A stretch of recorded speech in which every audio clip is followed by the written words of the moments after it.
Okay, guys, so exams are knocking at the door. Less than 2 months to go from now.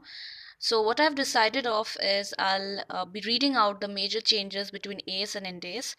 Just plug in your headphones. You don't have to go through the institute's materials.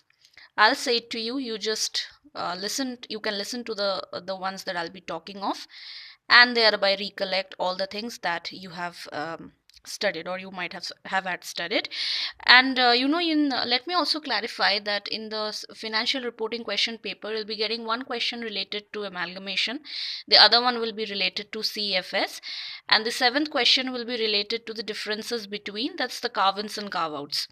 Now let me also talk about that there are many students who actually get confused between the ones between these two questions, that which one should I attempt, should I go for CFS or should I go for the seventh question, the last theory question.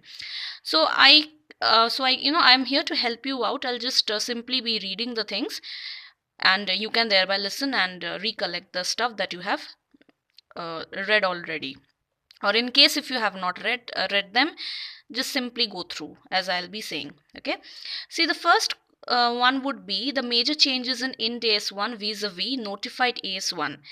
Okay, there are in total 11 points out here, so I'll be reading all of them. Hopefully you'll be able to understand. By now you should have had, you must be ready with all the concepts. The first one is explicit statement of compliance.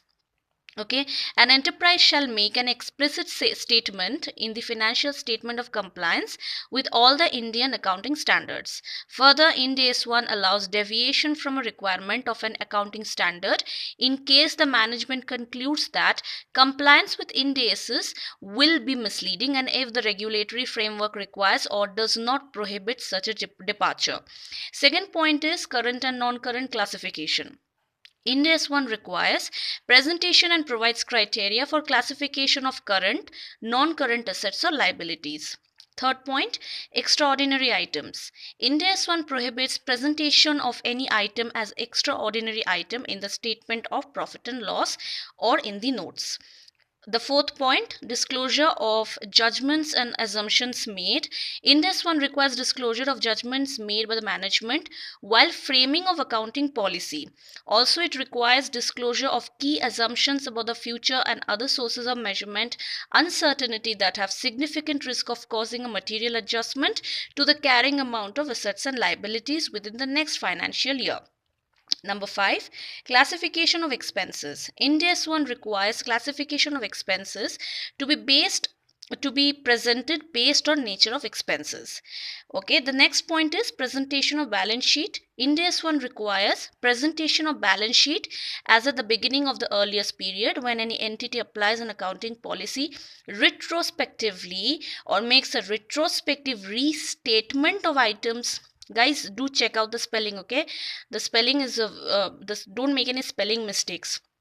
Okay, retrospective restatement of items in the financial statements or when it classifies items in its financial statement. Okay, so the next point is disclosure of reclassification of items. In respect of reclassification of items, Ind AS 1 requires disclosure of nature, amount and reason for reclassification in the notes to the financial statement. The eighth point, statement of changes in equity. Ind AS 1 requires the financial statements to include a statement of changes in equity to be shown as a separate statement, which inter alia includes reconciliation between opening and closing balances for each component of equity. The ninth one, statement of other comprehensive income. Okay, so Ind AS 1 requires that an entity shall present a single statement of profit and loss with profit or loss and OCI presented in two sections, that is other comprehensive income presented in two sections. The section shall be presented together with the profit and loss section presented first, followed directly by other comprehensive income section. Then number 10, inclusion of comparative information. As per Ind AS 1, an entity shall include certain comparative information for understanding the current period's financial statements. And the final point is classification of long-term loan arrangement. Ind AS 1 clarifies that long-term loan arrangement need not be classified as current as current on account of breach of a material provision for which the lender has agreed to waive before the approval of financial statements for issue, that is as per paragraph 74. Now let me tell you, tomorrow we'll be discussing the second one, that is Ind AS 2 valuation of inventory. Till then, I hope you liked my video. Stay connected. Thank you.